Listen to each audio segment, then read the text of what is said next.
All right, you guys know what time it is. It is time for the Civic Second. So we're gonna jump right on into it. Let me go ahead and bring on my co-host for today, Jeff Campbell. Okay. Thank you for joining in. Hello. We'll give folks another minute before we get underway. How you doing thank there? you for joining me today. And then we've got some. I'm Christine Grenier.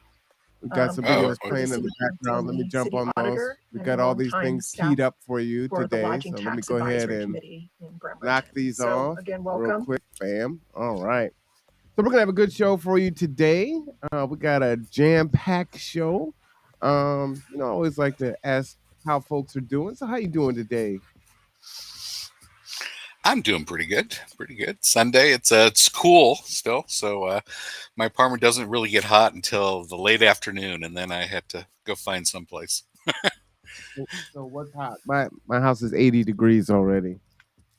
Oh yeah, I'm good up. I lived in Texas. I lived in Las Vegas.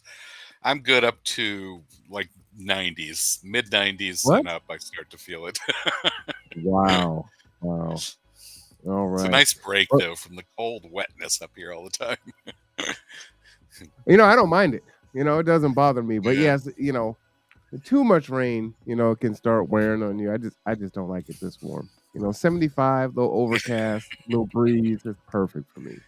That's how I like it. But so far I've been here 4 years, I guess. And every year it's this 2 months, right? This 2 months that are always, and then that's it. And then every rest it's back to the same. So, it's like, I don't know, enjoy it while it lasts, right? But it feels like 10 months when you're in it, Yeah. Like never ending.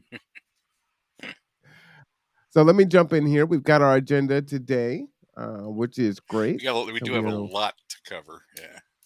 We do. So we're going to go right on in there.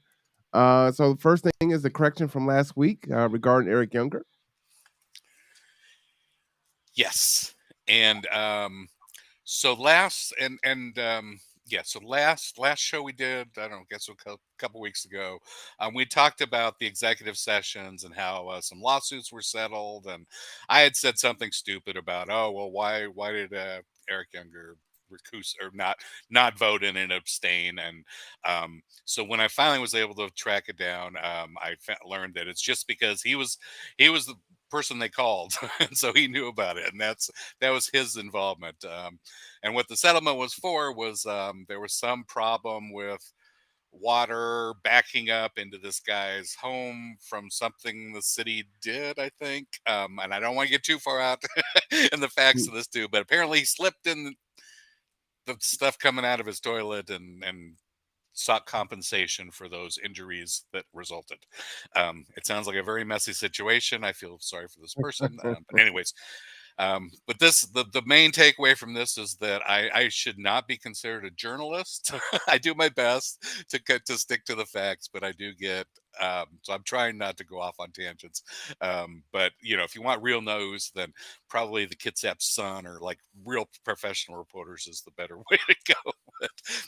Well, you know what? Let me push back on you there. Even Okay. the New York, the Washington Post and the New York, Times, all these folks, they all make mistakes, right? It's all about if you print your retraction. So it's all good. Yeah. You are a professional, sir. You are a professional. I play one. All right, so this is our agenda. We're going to get into public comments, the mayor's report, the consent agenda, some general business, some member statements, public works meeting corrections, and the upcoming meeting this week, which is super important for everyone. So we just want you to be able to see kind of the format on how we're going about this. All right, so the first one is public comments. Every other week you can have a public comment, and so you are encouraged to make your voices heard. If we don't speak out, then you'll say, well, no one said anything, and so we're just going to play one or two of those for you if you may have missed it. And so you can see the format. You get 3 minutes, and so you definitely want to practice what it is that you want to say, because 3 minutes goes fast. It's an eternity, but it goes quick if you're not practiced. So let's go ahead and play a few of those.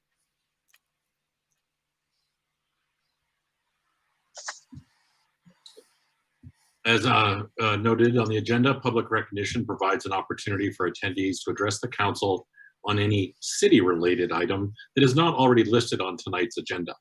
Please raise your hand to be recognized. We only ask that you state your name for use on the record, and you limit your comments to 3 minutes or less. A timer system will be used so that everyone is treated fairly. With that, I open public recognition. And Christy Lyson is recognized. I want to make sure. I just want to pause there. Just that's how it will go, right? And you'll have your 3 minutes. They'll call your name. And then after, if they don't see anyone, they'll do one last call. The only thing I have an issue with is that last call is really fast. So if you're not ready to go or you already have your hand up, they'll close it down and you'll miss out. So it's better just to have your hand raised and ready. Otherwise, you might miss it. That actually happened to me 2 weeks previous because I intended to speak and I lost my spot. Sure, I'm doing the right thing.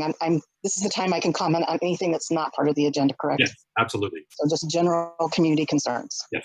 Okay, so I'll start by saying I know many of you already, but I've owned my home in downtown Bremerton for 27 years. And so I'm a long-term member of the community.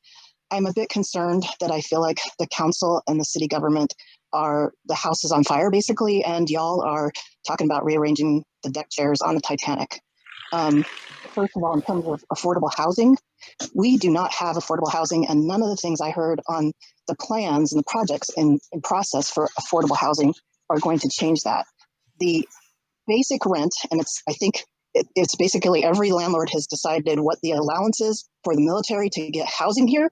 There's a boat in, and so no matter what apartment it is, it starts at $1,800 a month.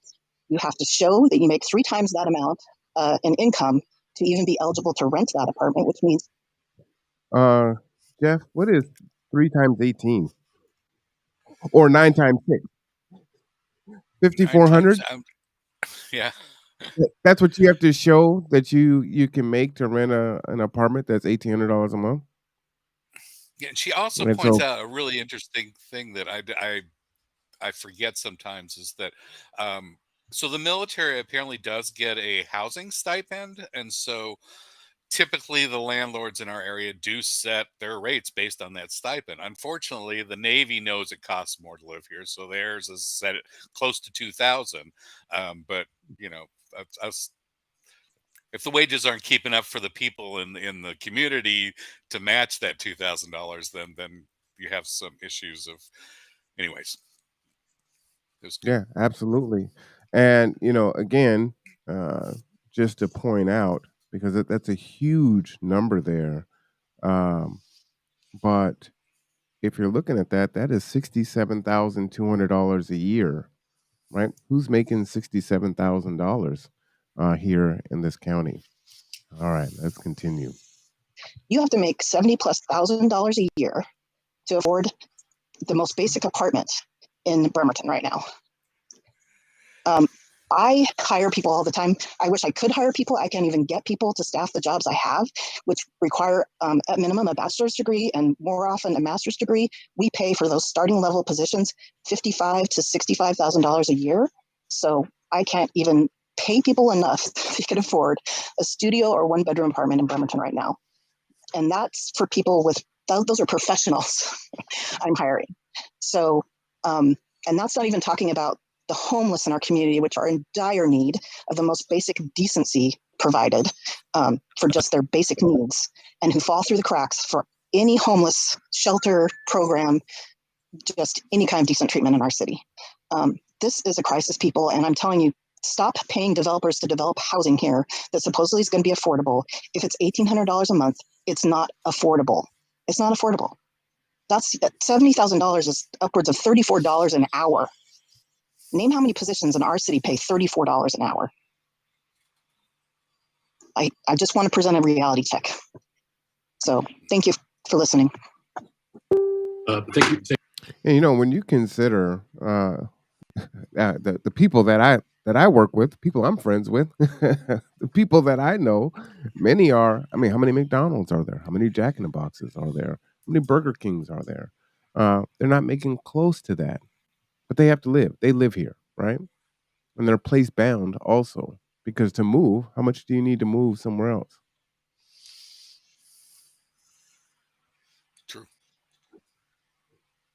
So that is what a giving your 3 minutes looks like. And so we definitely will talk about it at the end also, but we encourage people to come this Wednesday and give your 3 minutes. Um, it is so important. And so what ends up happening is if folks don't make their voices heard, and they say, well, no one told us. We didn't know. And so we're gonna start taking away those excuses and start being present and talking about it. Now there are two more here. One of them is me. You probably don't want to listen to me. I'll just fast forward. The other one is about some trees. Just play just a little, just a Issues that you brought up. We are all quick right. snippet Next there. is Marwan Cameron. Good evening, Council. Marwan Cameron. Good evening, Mayor. From the Conduit, I had two things I wanted to talk about this evening. The first one is downtown on MLK. Talking with folks down there and other people that are stakeholders that care about those folks down there are wondering what can be done in regards to placing bathrooms downtown and dumpsters downtown so that they have a place to put their garbage. Folks are ready to mobilize and provide staffing through volunteer so that folks can feel safe down there. But as far as we know, nothing like that has happened yet down. I'm going to stop it there because there is a dumpster downtown, and we're going to talk about this a little bit later. But I did want to give a shout out to the G Team and BHEA. They were downtown yesterday picking up the trash. They had a clothing drive. They were handing out canned goods and also ice cold water. The issue is this: there is a huge dumpster down there now, which is overflowing with garbage all around it. There were three shopping carts that were full of trash. You'll see the video later. Uh, but the waste management will not pick up the things that are around the trash, right? So what we did is someone from BHEA loaned their pickup truck, and so we bagged all of the extra garbage up, which filled that truck up, overfilled that truck up, and took the ice cream cone down a little bit. But the questions that I have is one, how often is this dumpster being dumped? One report was once a month. Another report was twice a week. I find it hard to believe that it was dumped twice a week. So we're going to investigate that to get the accurate report on that. But regardless of how much is being dumped, it's overfilled. So it needs to be dumped more often than what is being dumped now, right? So if you're saying that those that are homeless are, keeping trash everywhere, well, the dumpster's there, the spot is clean, and no one's dumping the trash. So, you know, you provide a solution, they're doing their part, the city has to do their part, right? What are your thoughts on that, Jeff? Up, you muted yourself.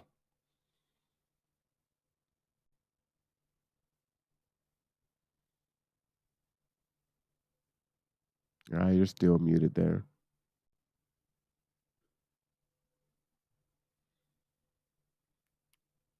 It was going so well, he must have hit a button there.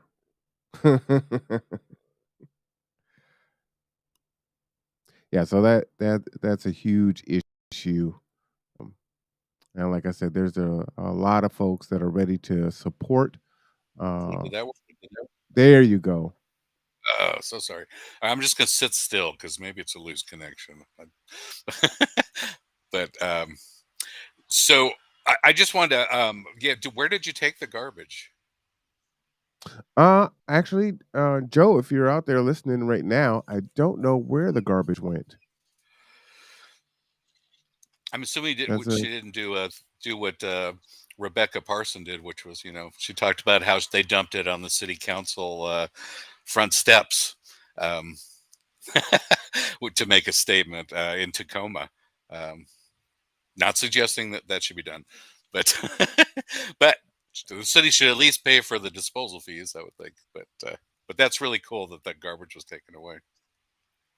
Yeah, absolutely. I'm trying to see if I can pull up a picture here. I'll try to do that as we go forward.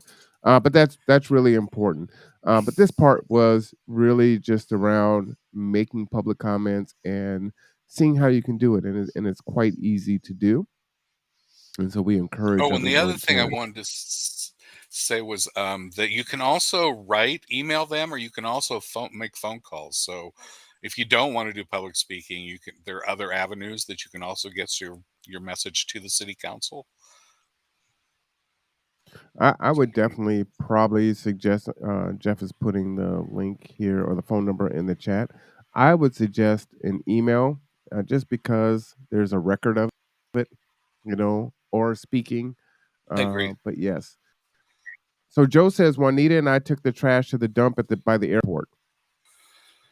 Wow. And that's not free, is it, Joe? I'm assuming there's probably a charge for that.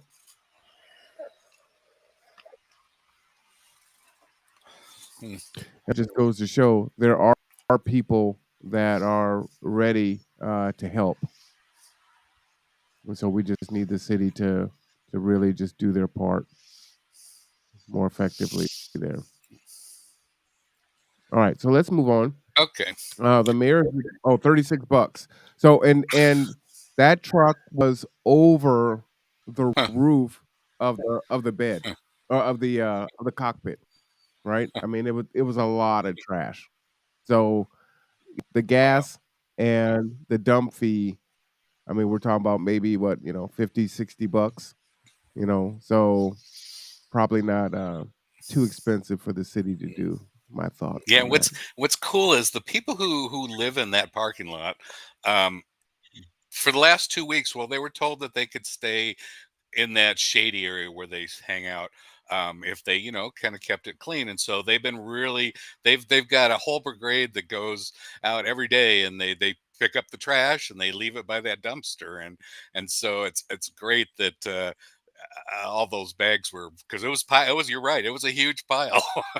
It was a whole lot of work to pick up that trash, and then to haul it away is another huge step. But Yeah, along let me with the show a little bit of bathrooms. that. Oh, okay. Yeah, I got the video up there. Cool. So this is the G team. You see the kids out there. Awesome to see the kids. And so Cool. you can see how high that dumpster is. And oh yeah, it's Guyland's birthday today, and he's out there picking up the trash, right? Let me go back to the beginning here just so you can kind of see where this starts. Right, you can see it all around here. You can see right next to the person opening the bag with the red shirt and the black pants, there are 3 shopping carts that are full, right? And so we're just filling up this pickup truck, and I'll just kind of fast forward it here. You do want to be careful, right? Kids at Public Health, recommends if you see a needle, don't pick it up. I did see one, I took that risk. I'm not suggesting that you do, but just be careful. But you can see how much, right? We're not even touching the dumpster yet. The pickup truck is full, right? But all of this is around the dumpster. So they have mobilized and put the trash where the trash goes. We just need the city to come and dump it more often, right? They're doing their part. They're doing what they can. Yep. And bathrooms. So You're right. The next step is we need bathrooms down there where people can go to the bathroom. Because again, around that whole area, there's no place to use the restroom. Everything's closed. The Marvin Williams Center, you can't go to the bathroom. You can't go to the bathroom in anywhere around there. You can if you're banned. Well, this is if you're banned from the Salvation Army, certainly. But yeah, that's a good segue into the next quote by our mayor concerning bathrooms for another area. Mm-hmm. And then I'll go into his housing thing. If you're not to push us along too. Oh no, we got a lot to jump in there. So let's get in there. Bam.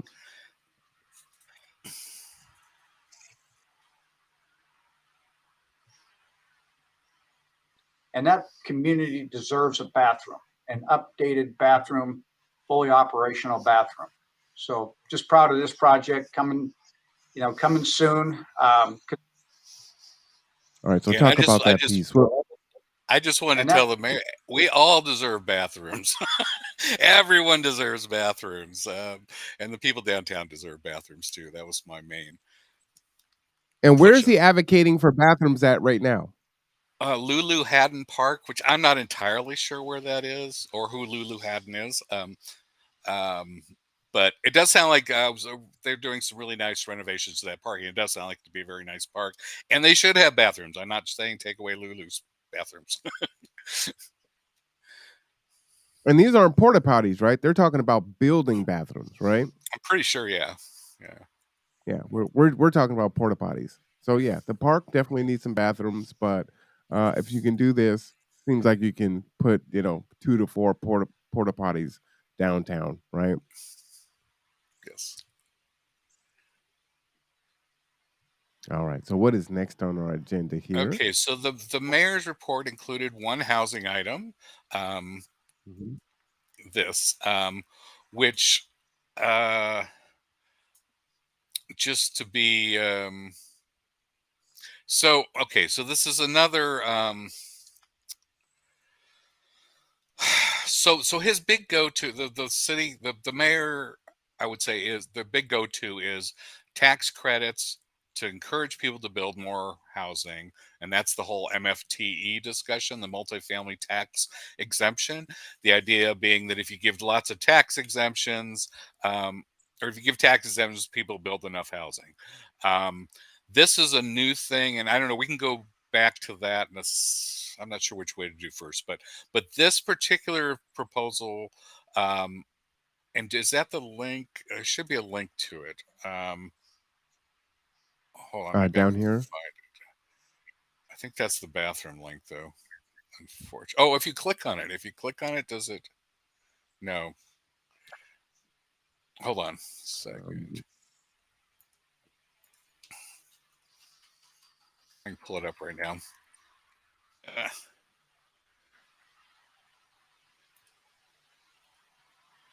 I got it up over here. Now Yeah, this was for that pulled up Lulu's bathroom again. Yeah, no, that's hold on, I almost got it here.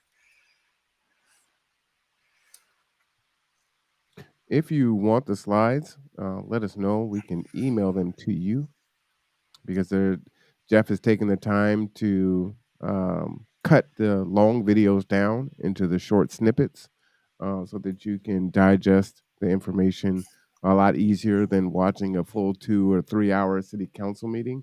And that's a lot of work. So, shout out to you, Jeff, for that. Really appreciate your effort.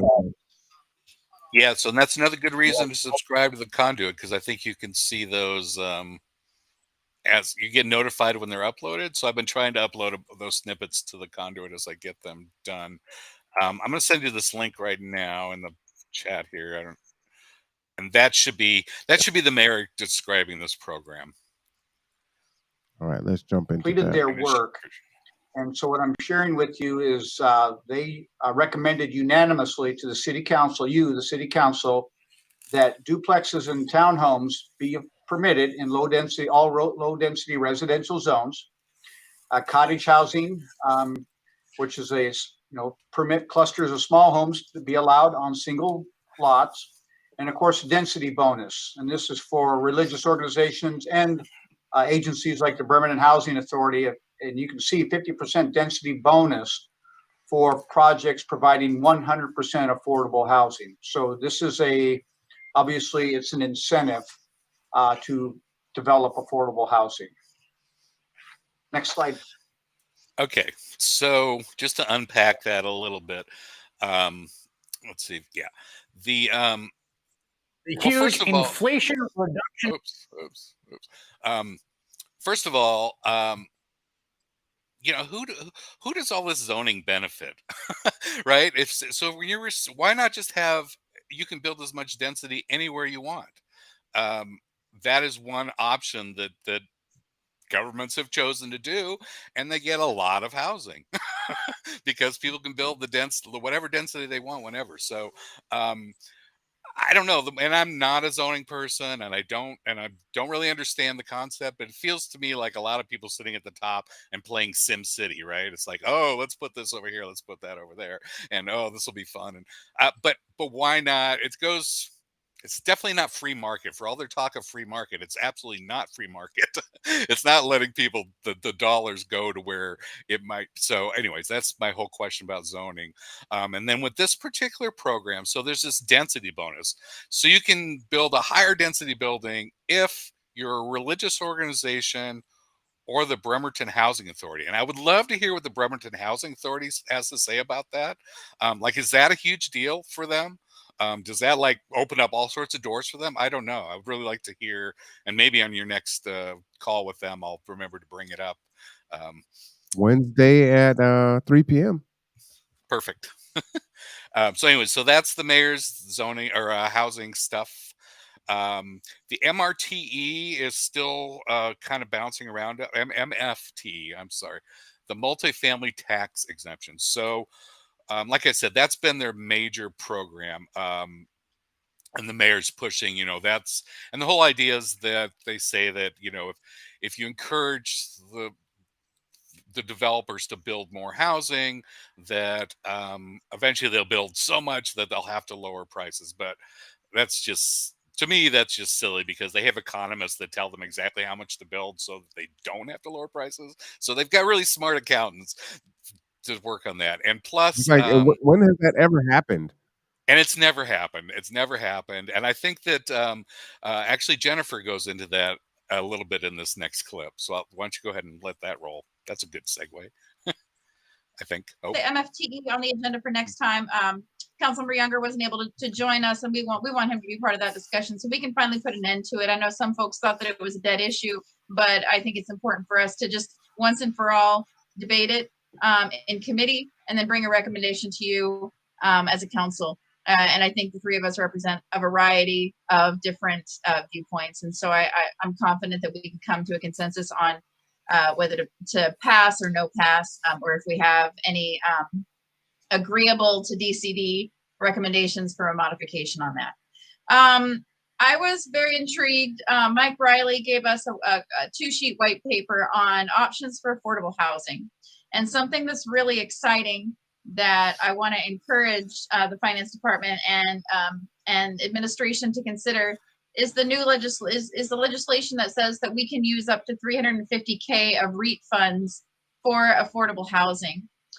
So I think we're really intrigued by that. We're hopeful that that in the upcoming budget that we'll see some of our really well-working programs beefed up with those surplus REIT funds. There's programs out there like one of the meetings we had, Andrea Spencer mentioned that Community Frameworks, they've had less and less CDBG funding, but home prices are increasing. So that's just one example of a program that we could potentially beef up. And there's other, rental assistance, home funds. There's other affordable housing programs that we have the opportunity with REIT funds based on new legislation to beef up. And I am very hopeful that when we see the budget come out, and as we're in our debates about the budget, that we can ensure that this special legislation can be harnessed for affordable housing in our community. That's my update. Thank you. All right.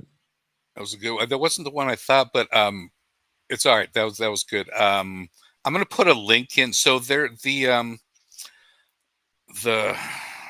JLARC, the Joint Legal, anyways, an official body of the state government did an analysis of these MFTE programs, and I gave you that link to that, and their basic conclusion was that there's no evidence that giving these tax breaks has any effect on affordable housing or creating affordable housing, so that's a good one. And I also want to say that this MFTE discussion is a long one. It's a complicated one. And, but I've posted all the clips that I've been collecting on it for the past year or so onto the Conduit website. So I'm hoping if you do a search for like MFTE, you can pull up all those videos, and it goes back to the initial presentation, a really good presentation on what an FFTE is, and then a lot of conversations that go along with that. And it's going to come back again because it's tax breaks for the realtors or for the people are going to get money from this, so that's going to get pushed back for the up. developers, right? Right. Right. It will come Well, back. and I guess my question is there are different developers working on different properties, right? So how many jobs do you have to give them or contracts do you have to give them before they, lower their prices? Right. Right. You know what Well, I mean? and the MFTE has like they have to create a certain amount of affordable housing, and the way they define affordable housing, I think they're talking mostly they've created these apartments in the range of $1,800 a month, so $2,000 a month. So yeah, it's not clear. There's a lot of questions about. To me, it feels like we're giving away taxes for nothing, and might as well collect all the taxes and then put that money back into low-income housing. But that's my own, non government accounting expertise. But anyways, so that's I guess my the question housing. So, Jeff, let me ask a question. So why couldn't we, instead of going and getting developers out of California and other places, just go ahead and use local labor, you know, create a job training program, do it all in house, right? And then build and then charge what we want to charge because it was built in house, right? It would create jobs. It would help the local businesses here, the electricians, the plumbers, and so it would kind of create its own sustainable ecosystem. You know, I love to talk to someone and tell me why that can't be done, right? yeah, and that's a great point. Like I could see tax breaks for like using local labor or tax breaks that are Mhm. using somehow going to the community businesses going into, but these tax breaks, and I used to think, oh, they're going to the developers, and um, Denise Frey convinced me, no, the local developments aren't evil, and I didn't think they were, but but the fact is that all this money from the tax breaks really go to the banks. It's all going to Wall Street. If you track the money, they're the ones that are getting these tax breaks, and so I don't. It's not so the tax breaks aren't creating affordable housing. They aren't creating low income housing. Collect the taxes and then we can direct it at the city level. But of course, what you're seeing, another recurring theme that you're hearing now is how do we have an effect on the budget of the city, the overall direction of how money is being spent. And there's a real, I think, discussion now going on with the mayor saying, look, you elect me and that now it's up to me and leave me alone, basically.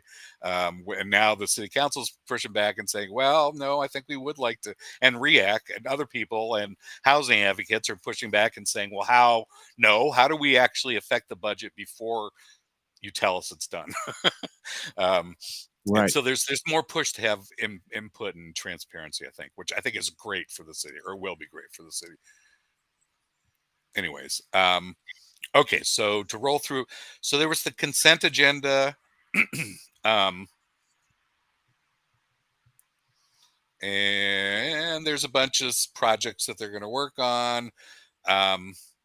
So it has $1.5 million. Oh, I'm sorry. So yeah. So this week's consent agenda has about $1.5 million for all these things. All of it seems good to me. I don't know. The 248,000 for replacement vehicles. There might be room to push for like electric vehicles there if people want to push for that, but I don't. Um, so that brings our total consent agenda items since we've been tracking it to 1.6 million. And again, consent agendas are things that they don't think need a lot of discussion, don't need public input, and so they do them as a bunch, as a way to get through the meeting in less than a few hours, right? Well, 66% of that budget is going to the park renovation. Who knows where Hayden Park is? Just curious on that. I'll Google it, but yeah, I never heard of Hayden Park. I haven't heard of a lot of things, so that's not saying much. But I mean, 2/3 of the budget to park renovations. That's wow. Okay. That's This week, yeah, but yeah. This week. this week. Yeah. Oh, and here's Let's some talk about this buildings. building. Yeah, and this was one of the budget items is that this building they're gonna rehab it for $175,000, and that just made me think, oh, well, why can't we do that with home? Why can't we just like rehab something for homes? um, but I just threw that in there as an example. All So right, good one there. next it is. Oh, this is Okay, good. the other thing they discussed, and I guess this was general business that they discussed. So they're creating a position of forestry manager, um, and there was a lot of talk about what is a forestry manager, what is forestry management, and all this very important stuff that I don't have anything really all that much knowledge about. But the ecology of our area and it's all very important. Um, what struck me is about this position is that it's a really important position, and they're only paying it only pays 60 grand a year. um, so when is the local government going to start paying livable wages for our area? um, if you can't get them to if you can't we can't get the housing prices down, how are we going to get at least the wages up for the people that are paid that live here, especially they work for our government, not to mention people who don't work for the government are probably making even less. But anyways, that's I just want to bring that up.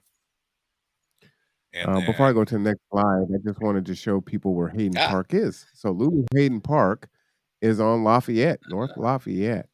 So here on the huh, map there, this is West Bremerton over by 15th and Lafayette. So I'm gonna drive over there and see where it is. I'm to that.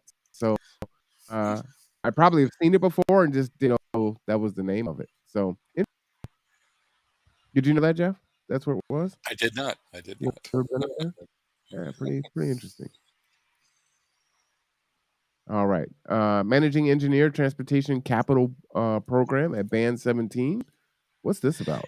Yeah, well, and the engineers are getting a decent pay for the area, right? They're getting like over $100,000, and I have no problem with that, But we need to raise other professionals up a level too. So, but I'm just saying that I don't know. So that there are some people that are making money in our government, and I'm not saying they don't deserve it.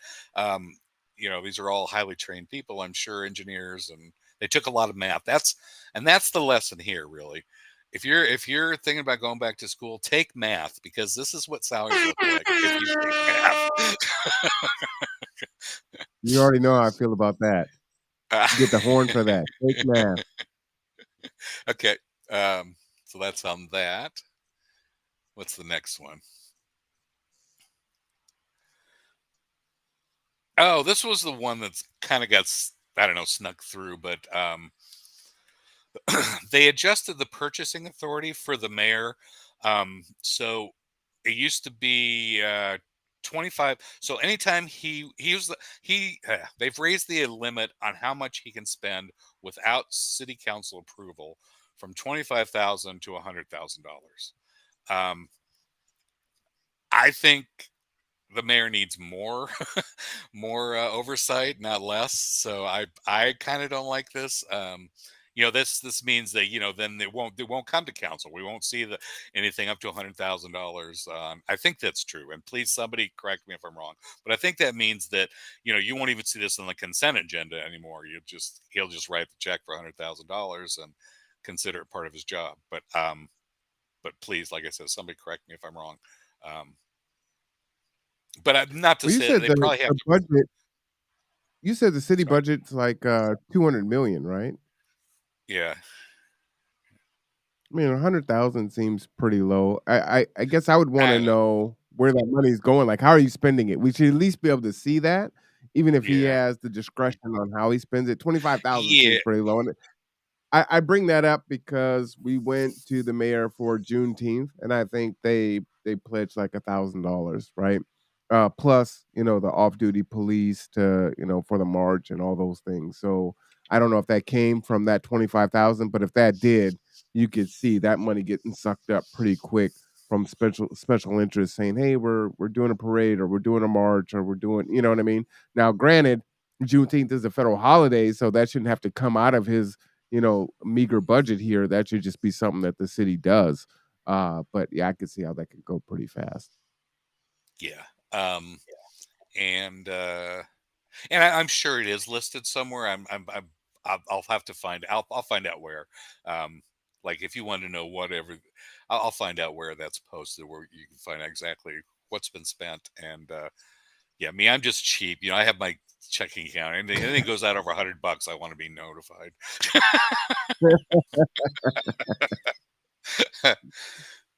Okay, general business. They passed resolution number 3352, authorizing remote council meetings through October 5th. I was kind of like, oh, why are they doing remote? But, they're following the health recommendations, and I trust the experts on that. So if that's what's safe is to wait till October 5th, then so be it. So anyways, so the remote, the council meetings will remain remote through October 5th so far. There was a professional service agreement with HDR Engineering for Puget Sound nutrient general permit support. Has to do with, I don't know, all the chemicals that flow from our sewage into the water. And I don't know. It's a lot of important stuff to save the bay. It sounds like I didn't understand a lot of it, but if you want to, that is posted. Like I said, those full meetings are posted on the conduit, so you can go and watch that whole thing on nutrients if you would like. The other thing they went through is the professional service agreement with the Marvin Williams Center for a coding after school STEM academy, which sounds pretty cool. But I don't know that much about that either. Bridging the Well, digital divide. we talked about math, right? Yeah. And folks are going to need what, upwards of $34 an hour to live in this county. So, yeah, anything they can get to, remote work or do whatever they can to, make a livable wage or even close to it. Absolutely in support of that. Let's see. And then they went through the city council goals and priorities. And that's right. So if you flip through, I go through a little bit of these.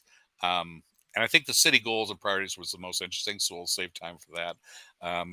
But let's back it up one more for the. Just talk about so the cost yeah. there. So this was the nutrient general permits, $250,000 a year. Like I said, that's the dealing with what's flowing out. Okay, next slide. This was the Marvin Williams Center agreement. If you go to the next slide, you can kind of see where that $100,000 is going specifically.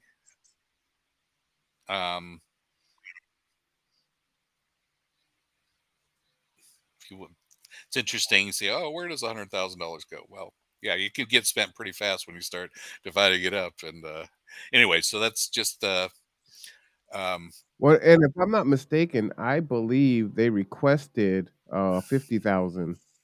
So the city of Bremerton gave them 60. So they didn't give them.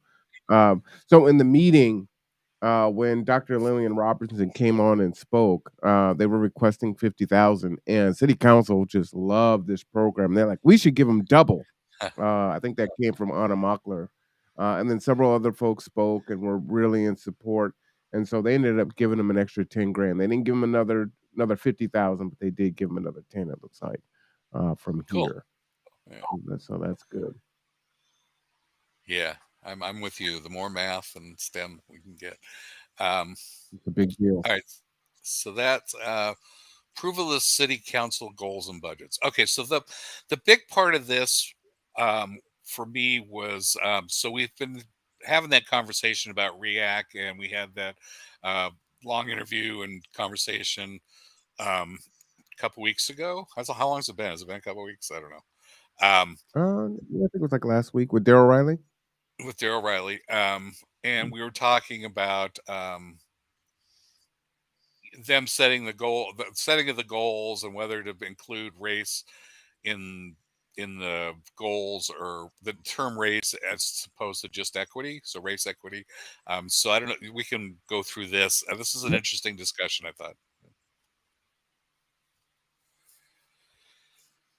Approval of 2022 City Council goals and priorities.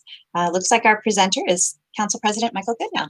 All right, so we don't actually normally do this, but I just kind of thought it was maybe a good idea to sort of set these goals in motion. I'm not going to read them all. We've gone over it several times, and we've had quite some time to review them.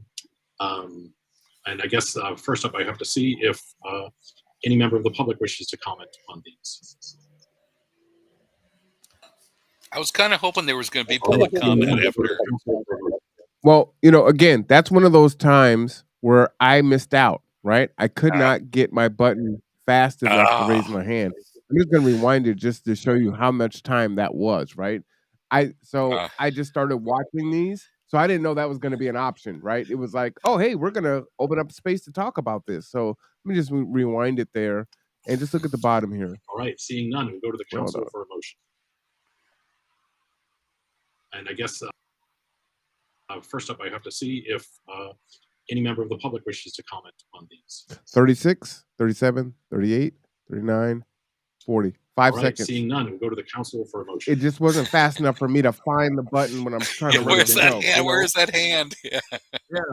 Sorry, I don't have it in front of me, but I'm going to move to before we actually move to adopt, and maybe Angela, you can. We need a motion. We're going to need the motion first. We would need the first, and then an amendment. Got you. Sorry, so I will move 2:30. Okay. Go ahead, Jeff. You take it. I'll second, and then I have an amendment. Thanks a lot.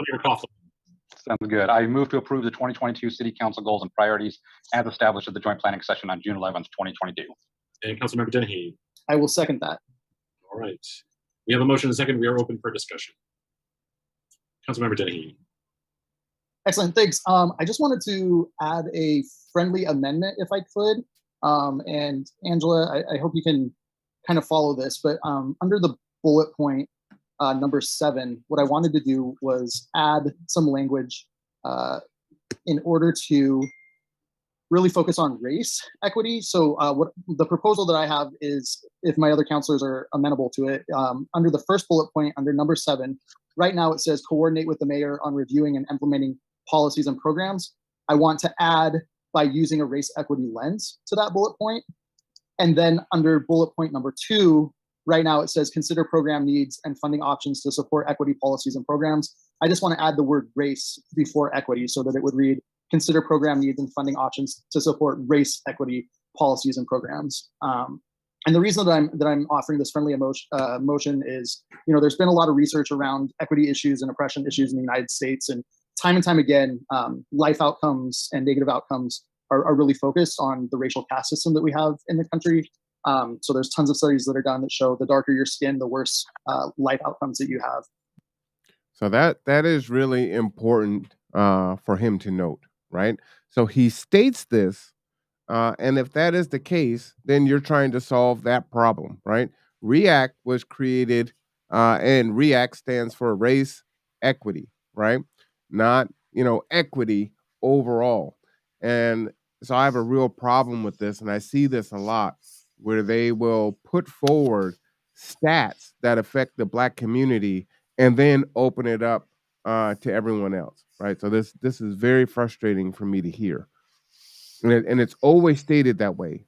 Let's use the Black community to state a horrible fact or a statistic and then say, hey, this is why we need to help all people, right? It's like, no, you help the people for the stat that you're sharing there.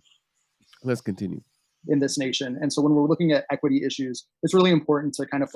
The last thing I'll say about that too is, as you're listening to people talk, listen out for that, right? And not just in this arena, but in all arenas, right? Watch what they're saying as they are making their coherent argument, because a lot of times they'll move the goalpost and you don't even realize it. Any thoughts on that, Jeff? No, okay. Well said. Well said. Focus on what those life outcomes are the most, and then kind of look at intersectionalities like gender, sexual orientation, things like that afterwards. So that's what I'm proposing to the council. Let me know if you need me to repeat the wording, or if Angela, you got that for my friendly amendment. I've got it. Thank you. Thanks a lot. Do we have a second?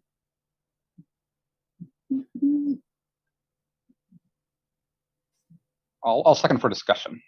Okay. All right. So we have a motion and a second. We're open for discussion. Councilmember Coughlin.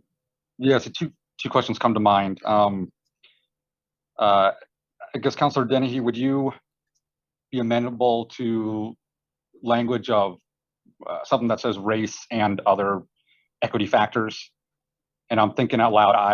As you mentioned, there are, race equity is a big one, but there are other factors of equity, and so I think it would be good for us to make sure that we're not focusing just on race equity, but on a lot of other different types of equity. And I think the wording you proposed would make it specifically just race equity. Yeah. I mean, obviously, it looks like I wasn't going to get a second on race, so I'm open to other language, of course. Okay. Councilmember Fry.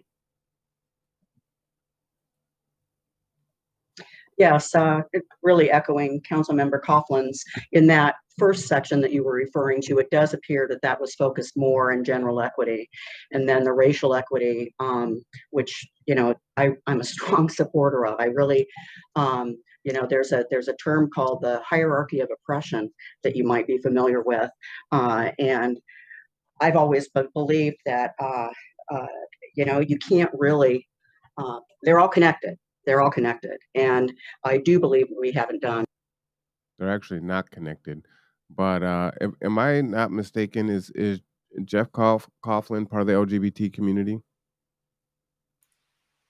I believe And so, yes. you'll hear Denise talk about her being a feminist.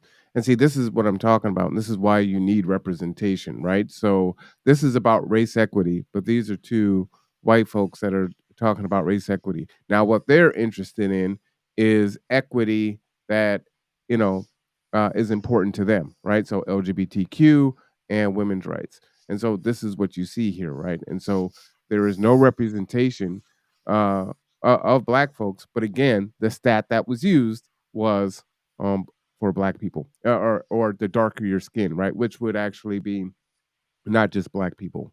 But continuing on.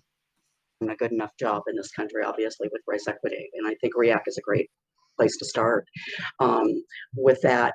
New programs and so forth, and that first paragraph that was referenced, I wouldn't mind at all the word race and other equity issues, just to bring some more prominence to the issue of racial equity, and then to support whatever we all can do with REACT especially. Thank you.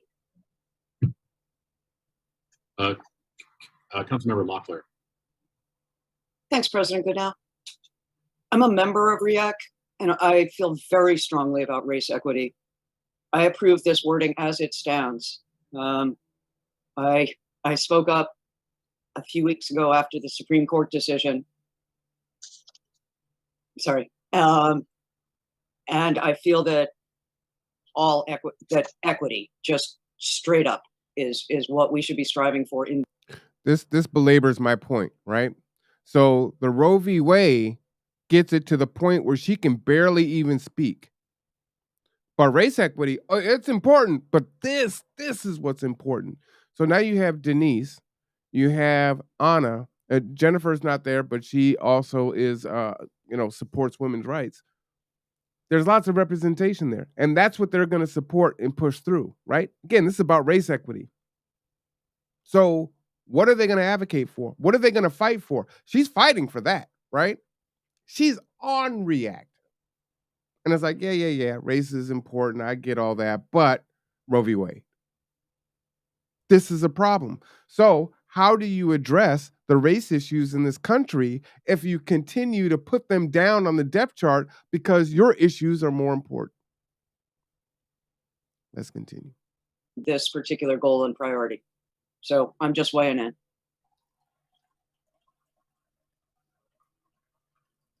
Councilmember Coughlin.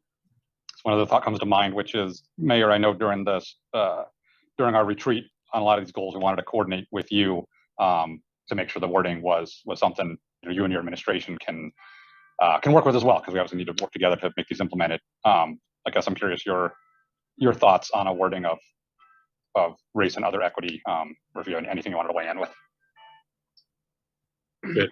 Yeah, thank you, councilors, council president. So when we come forward, when I develop with my staff an RFP, and we come forward with a proposal to you to either go out for a little consulting or we go directly to a full-time direct report director position, it will be an diversity, equity, and inclusion position. Now, once we have a professional in there who's trained in this field, diversity, equity, inclusion, they can help us articulate how our policies might prioritize what we've already heard from Councilor Dennehy tonight, which is the outcomes from basically the darker your color of your skin, the less positive your outcomes will be. He said two things there. One, we're going to hire someone, and it might. If you're going to hire them, then they're the expert. Shouldn't you take their counsel, take their advice? Well, we might do it, even though we're going to spend the money to bring them in, right? And then he quotes the exact same stat. Well, the darker your skin is, the worst off you have it in America. But, we're still going to go ahead and move the goalpost. I mean, it's mind-blowing. Part of the discussion that this is what we're going to hire. We're going to hire somebody with academic credentials, work experience, professional credentials, and training, that's going to help guide this process. I would like to keep it. Who we might listen to, not who we will listen to, right? We might listen to them. From the administrative standpoint, at that diversity, equity, and inclusion, and let the process be guided by that individual who we bring in. And there's just one more thing. I want the person to be set up for success and not have us direct that path right away. And I want to hear feedback from this professional that I'll propose to you and you will confirm. And thank you, Council. Thank you. All right, So what do you think would happen? I just want to say, I think Dale O'Reilly is a pretty good expert. But this whole conversation just makes me uncomfortable because I'm like, oh, it's all white people. It goes to Daryl's point of like, it's not even people of color at the table, even remotely, right? But yes. Well, and they have to approve this expert that they might listen to. So if that expert comes in and says, hey, you know what we need to focus on is race, right? Nothing else. We just need to focus on race. They're not pushing that through. They're already saying that. Joe was in the chat here, and she says, white people who say they support race equity while insisting that their committee support all equity reminds me of white people who say they are anti-racist and then insist that all lives matter. Let me give you the horn. Let's continue. I have one question. Yeah.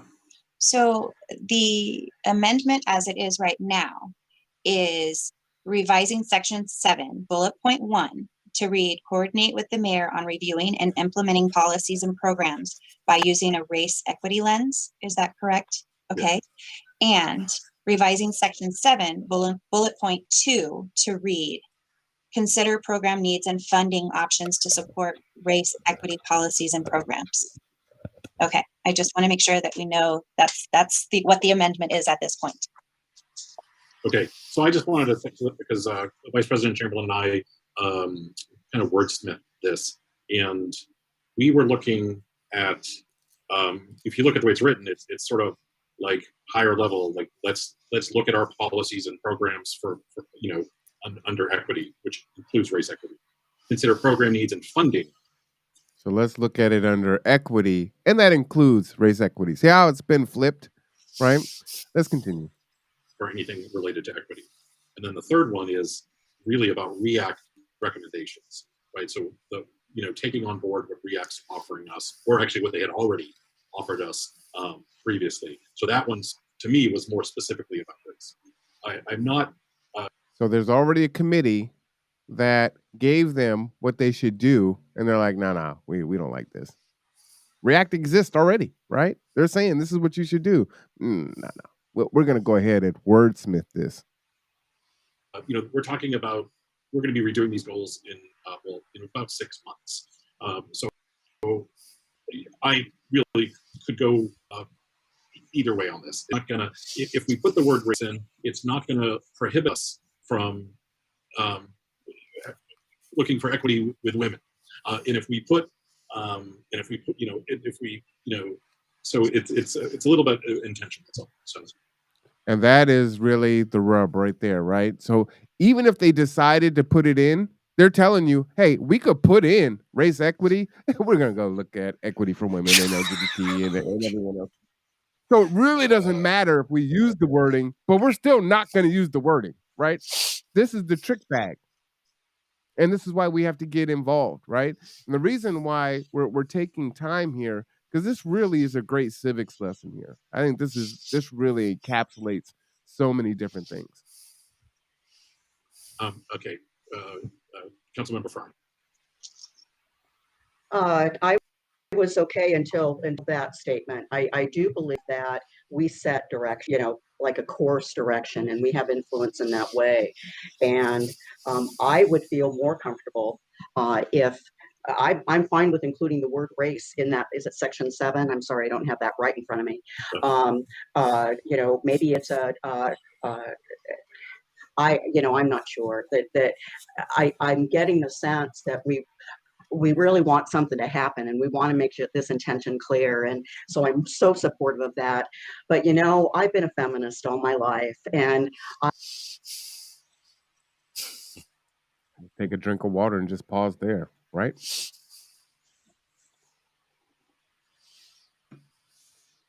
I just don't believe that people will tell you who they are, believe them. Despite calling it a racial justice lens or a race equity lens, that, oh yeah, we'll include women in that. I've lived long enough to know that doesn't always happen. And she's speaking the God truth right there, right? What I'm talking about is happening right now. That's happened to the Black community from the gate,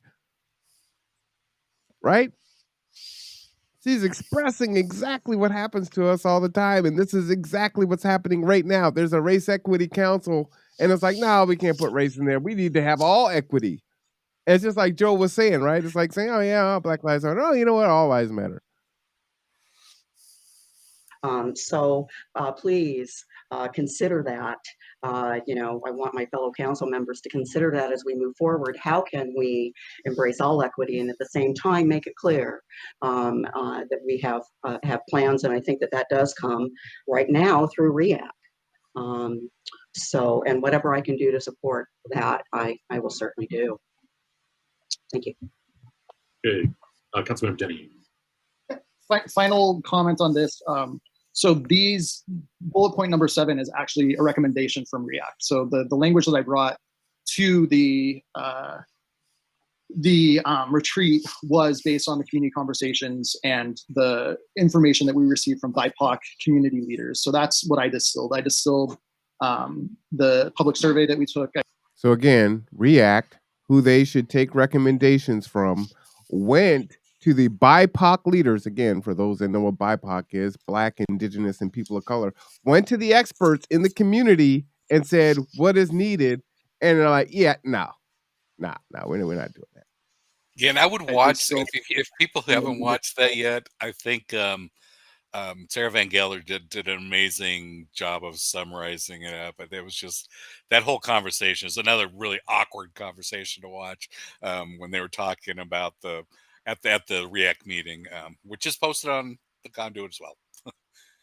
But absolutely. And then I distilled the other slides that were given into that language. So this, if you're supporting REACT, this is something that they're asking for. When I, got the language that had been revised, I thought a lot on it as somebody that, my first job out of law school was the Seattle Office for Civil Rights, where the Race and Social Justice Initiative, which is a hallmark of race equity work in local governments across the country, started. And so I really kind of, want you to think about, when you're feminism, think about that actually Black trans women are the most vulnerable in our society. They're the ones that die from suicide and homicide at disproportionate rates. Black, gay. And so here, Denise is nodding her head in agreement, but yeah, no, right? So again, another stat saying that's why race equity needs to be what it is. But yeah, I hear you. But no. It's about what I'm trying to do here. Men and women actually have the worst outcomes when thinking about sexual orientation, oppression, things like that. So I do think it's symbolic, and I do think it's really important at the time of history that we're at to say, like, hey, we're seeing this as like a life or death issue, just like Kitsap Public Health has declared racism a public health issue. So that being said, I do think it's important to include the word race, but if So another well-respected institution that they look to for guidance, right? The reason why they're still in virtual session until October 5th, but we're not going to listen to them either, right? We're not going to listen to anyone. folks kind of see this like oppression Olympics going on in a hierarchy, then that's your prerogative. Thank you. The last thing I'll say before we vote on just the friendly amendment is that we don't list everything in our goals, right? We don't. One of our goals is not to keep water running, right? One of our goals is not to keep the lights on or whatever. So it's things that we're going to give some special attention to and some focus. So with that, I call for the question. This is for the amending motion. Councilmember Mockler? No. The force with that no. Fry? No. Coughlin? No. Dennehy? Yes. Good now. Yes. And to me, I feel like he could say yes there because there's no point to belabor it and beat it anymore, right? I mean, it's aside from Quinn, it's unanimously no, so it doesn't hurt for him to say yes. You see this in national politics all the time, right? We have 3 no's and 2 yeses. Motion fails. All right. I said a lot there. Any final thoughts on that? Not for me, no. Well, no. So the REACT committee is coming up, and I have at the end of this, I'll show you the dates on those. Another one. I think it's important to be involved in that discussion and have people show up. So that's all I'll say on that. Yeah, Elizabeth says the council completely dismissed the only BIPOC voice. Yeah, absolutely. And Joe says Leslie proposed and fought. That's Leslie Dogs proposed and fought for a race equity committee. Denise ought to propose and fight for women's equity committee. Well, and what I would say to that is, well, she's doing it right. She's in the space to advocate for what's important to her, which is why it's important for us to not only vote but for us to run, right? Because those that are sitting there that are supposed to be the voice of their constituents are going to do what they want to do, right? So at this point, you have to run, you have to get involved, you have to make your voice heard.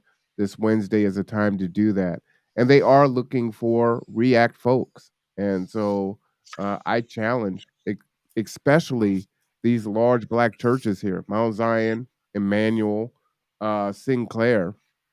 Out of those 3 churches, I don't see how they don't have at least 5 people from each congregation that are willing to join REACT and have their voices heard. But as long as it's only one off, like Leslie, they could drive her out. As long as it's one off, like Darrell Riley, they'll drive him off, and then it's just the status quo, right? Oh, and Laomi, I can't remember last name.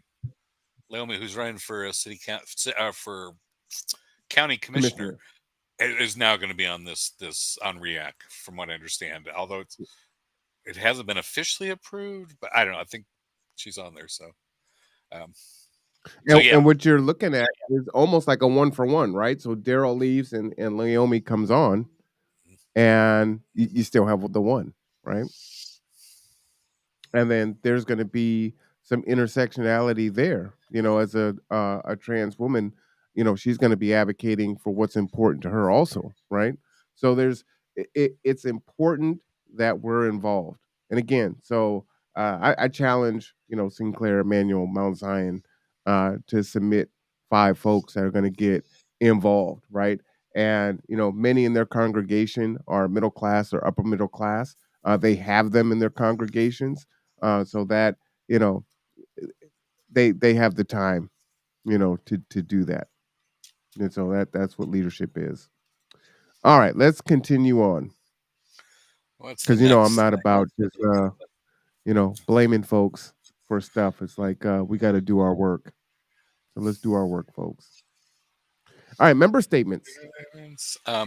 Yeah, all the member statements. I like going to the member statements because you can see what's at the top of their minds. And so I don't know if we want to go through them right now. Probably not. But if you go to, I'll post those on the conduit too. I don't have the right links there, but all the member statements will be posted. So and they're listed as BCC dash something. So if you do a search for BCC, I think you can find them on the YouTube channel, on the conduit channel. Yep, you'll find them Okay. there. Awesome. And What's then we have next? Public Works. Public Works meeting. Yeah, that the Public Works Committee is also posted. That's a 2-hour discussion of public works. So for So those we're just gonna put that that in the love chat to for hear you. about water and stormwater runoff and utilities and streets and however, an interesting conversation did come up during Public Works about the prioritization of how our money's being spent. If you go, is it the next? Did I give you that link for the next page? Yeah. The So potholes, yeah. yeah, just to go. So, and this was just a part of that discussion. Um, kind of how do we allocate funds? Because when people run, the biggest thing that people ask for is my streets, fix my streets, fix my sidewalks. I mean, and apparently that's not getting fixed either. I run and say, well, we need housing, but anyways, so if you go through that short clip, I think it covers kind of the essence of the conversation that they had around Perry So let's Avenue. jump in there. Yeah. We got it going again. So I'm disappointed to hear we have a $2.5 million surplus. We can discuss that in Public Works. That hasn't been utilized. First of all, Mike, am I wrong in my describing of the history of that? Is there... Not just the taxpayers, but the voters. And I'm sorry that I haven't spoken to every single one of you, my colleagues, but I know that in Jennifer's district and in Jeff's district, that potholes and paint are exactly what people want. It's the number one thing. You knock on their doors and what do they say? I want these potholes fixed. They want sidewalks, failing sidewalks. They want just something to give an idea of where the lane edge is. So again, my understanding is there is a mechanism to replace the funding. It just will take 2 years. And so I don't know if Councilman Younger was proposing that we look at the surplus at the end of the year and put it back in immediately, or we just wait for the mechanism that replaces it at $650K a year for the next 2 years. I wanted to quick. So it's been legislated this way because working with the current administration and the past administration, they wouldn't put adequate funds towards streets every budget. So we wrote the ordinance this way to get the administrations to fix our local streets. There's a simple solution. We can pass this, but Mike, you can write a loan. The city borrows the money from the TBD funds or the residential street funds, and it pays it back. You can put a 2-year time payment, 3-year. And where do you get those funds? You get it from future REIT money. You need to honor the taxpayers and what these card tabs were for. This is extremely frustrating, extremely frustrating. All right, Denise. I mean, in there. Now, what we're trying to do right now is probably a practice that we feel should already be allowed for the administration to do. What we're asking you to do tonight should be allowed. But we didn't want to get into that conversation. We just wanted this one-time conversation. And then the future discussion is to loosen up the legislative fixes that have gone on. We're on the same page. Councilor Younger said they had to force the administration to make this a priority. That's untrue. That's right, we made it a priority. And so, Councilor Goodnow, I just want to say we're with you. It's a priority for us. So, thank you, Mr. Mayor. Ned, I would say for me, and I know I speak for at least a couple others, that I would like the administration to, when you present the budget, to please put some of this back. Okay, so I think I don't want to hear about surpluses if we're not putting some of that back in here. How do we feel about consent? Okay, let me unpack that a little bit. I should have. Yeah. So okay, so they found $2 million somewhere. I don't know. There was an extra $2 million, and so the mayor said, "Oh, cool. We're just going to move this over to this project over here, which I think is that Perry Street project." And so, but they keep pushing. So Anna and most of the members have been pushing for, we want our streets fixed. All this stuff's going on with our streets. why we can't, and apparently there's been a long history of them trying to make sure that funds get focused on streets, and you've got the mayor pushing back and say, look, this is my job, leave me alone. Right? This is you guys are just, you're tying our hands, we're getting it all done, we're all prioritizing it, but meanwhile people are saying, but there's still potholes in my street, there's been potholes in my streets forever. And I don't know Perry Avenue that well, or anything, but this, to me, it gets into a really essential part of government again. So how do you set the priorities for your government, and is that being talked about?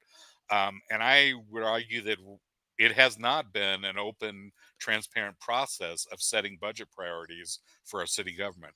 That it's been just the mayor puts together his budget and the city council rubber stamps it in October. But I think we're seeing a change this year, and the people are saying, no, let's really look at our priorities. I mean, should we just be spending a couple $100,000 on for housing?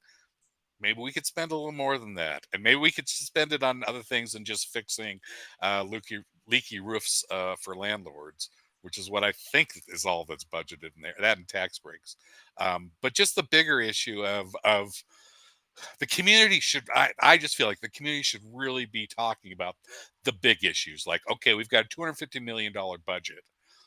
What are our priorities, right? And I haven't heard that discussion really openly yet. Is housing people, taking care of people, a priority? Our streets are a priority. Parking lots, is that really still a priority? All these things. But that's why yeah. So watch the Public Works if you want to get more in depth on that. And I think do we have anything else? Yeah, we got 2 more slides here. Oh, yeah. I just wanted to go briefly into this. Because we've been talking a lot about the point in time counts. Oops, nope, you jumped. We missed one here, I think. Oh, that was the next one. Yeah, I'm just putting it on the website for you. I got you. That's the link. So, anyways, we've been talking about the point and count. So, how many homeless people are out there? How many people are unhoused in the whole United States, and how do you count them? And there's these point in time counts, but these point in time counts are notorious for not being accurate. It baffles me because I don't know why we don't have a better way of measuring how many people are homeless. I mean, we can measure how many people have COVID. It seems like it feels like they're not taking an epidemiological approach to it. Like they're not, like if it was a health, you can find out, because you can do a sample of an area and find out exactly how many whatever anything is in that area. I mean, I don't know. I'm getting out of my realm here a little bit, but instead we do these like kind of point in time kind of count, and they're not scientific. They're not scientific surveys. They're not, they're not a random sample of geography, and they're not a random sample of people. So it's just it's not good science. But anyway, so that link I gave you, not this one, but the other one, is the I link wanted to to ask you, Jeff, are there any other states or cities that are doing something different that's more effective that you know? Well, that link I gave you is to the GAO report, which has a lot of information about it. I don't know. I know that that Seattle did not do no, that's not it. Here, let me. Oops. Yeah, pop it in there and I'll put it up there. There it is. I think that's it. There we go. Yeah, and so they're working on it, and that goes into it. I don't know. I was going to say Seattle. So Seattle did not do their point in time count this year, and they supposedly are rolling out a better methodology to count people. So seriously, we can count the number of a specific bird in an area, right? But we can't count the specific number of people that are. It doesn't make sense, and I'm sure it's just funding and focus. But anyways, the point is that when you hear these estimates of point in time, that's just the tip of the iceberg. I mean, everybody knows that there's just it's a huge numbers more than what we see. So people say, oh, there's like 300 people who are homeless. No, yeah, it's there. Anyways, I just want to point out that if people want to look kind of into the science behind that. And the other thing that I just got my shipment, I just want to pass on the people on the Narcan. You can go back to the Narcan one real quick. If you go to this link, whoops, there you go. Whoops. It was that last one. And I'll put that link down on the. There it is. So I just did that because there have been a couple of incidents that I've been close to that I thought I've got to be, I don't know, I just felt like I need to have this naloxone on me, and the people should have it on them. And it's free, so you can order from the state for free. And what it is it reverses the effects of opioid overdoses. So fentanyl, opioids, and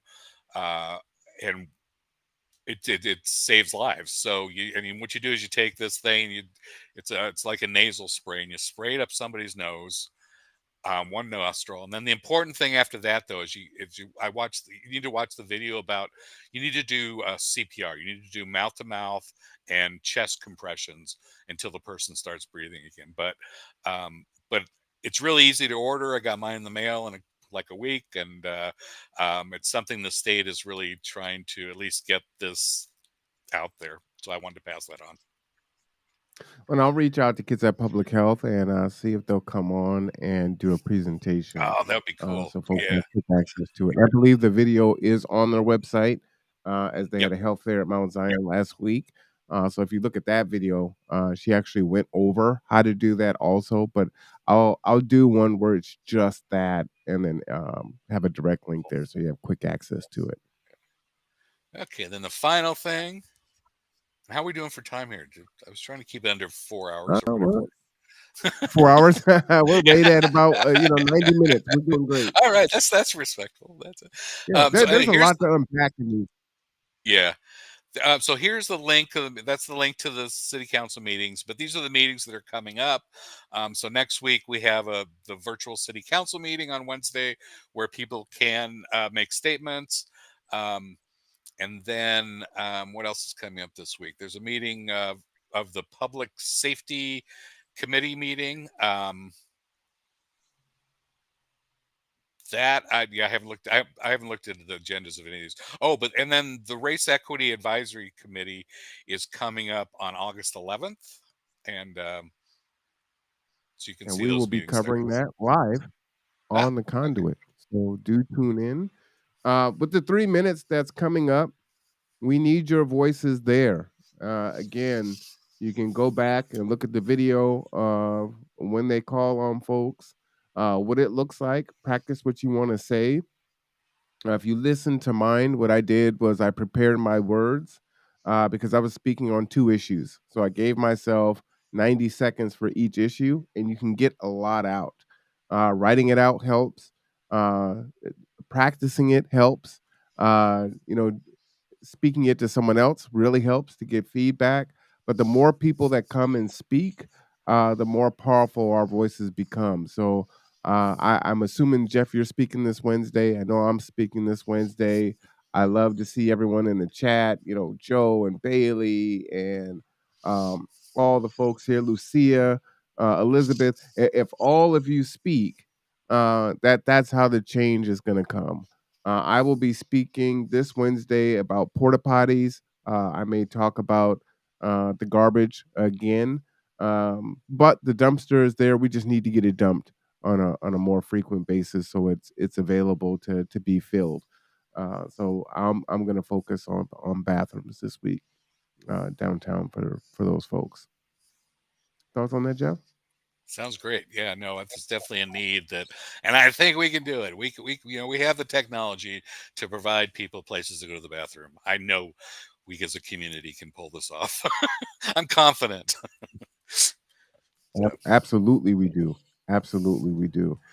Man, this is a great show. Well, I appreciate it your time, Jeff, because not only do you have to watch City Council, you have to investigate it, research the information, then you're creating a PowerPoint, to share it out to other people. It's one thing to consume the information for yourself, to share it back out. This is hours of work that Jeff does. And not only that, he also edits the long form city council meetings and react meetings and puts them in digestible bites. That's a huge expenditure of time. So I want to give a shout out to you, Jeff, for that. That is advocacy work. And when you think about it, everyone can't come down and hand out water or make food, but you find your lane, and we all do it together. We need people doing all different types of things. And Jeff has found his spot, and it's super powerful and impactful. So thank you, Jeff. My pleasure. Well, I'm gonna give you the final word. Excellent. Oh, I don't know. I've spoken out everything now. I hope to hear everybody on the city council on Wednesday. That would be great. Absolutely. We got someone in the chat here. Elizabeth says you are appreciated, Jeff, and thank you, Marwan, for this platform. Absolutely. And then Bailey gives the, flexing the guns. So that's what it is. All right, y'all. We will be back here next Sunday. But before then, City Council, I'll put out a reminder. Voting for the primary is Tuesday. Go ahead, Jeff. No, I was going to say, don't forget to get those ballots. Take them off that shelf and mail those ballots in. But yeah, you were going to say. Yes. and I did a one. If you've been convicted of a felony, you can vote. I showed those requirements there. I went over it step by step. I even went through how to vote online. Nice. You won't be able to do it for the primary, but you can do it now for the general election in November. Okay. So please, I wish I could pull that up fast enough to give you the link, but it's on there. So, shout out to Tara Simmons and others who have fought for folks that have been convicted of crime to be able to have their voting rights restored. So you can vote. You can vote. So check it out so if you fit those requirements. But man, please exercise your privilege. You're right. You're right. And you get to either vote or not vote, but it's your right. Do what you do. All right. For Jeff Campbell, I'm Marwan Cameron. This is The Conduit. We'll see y'all next time.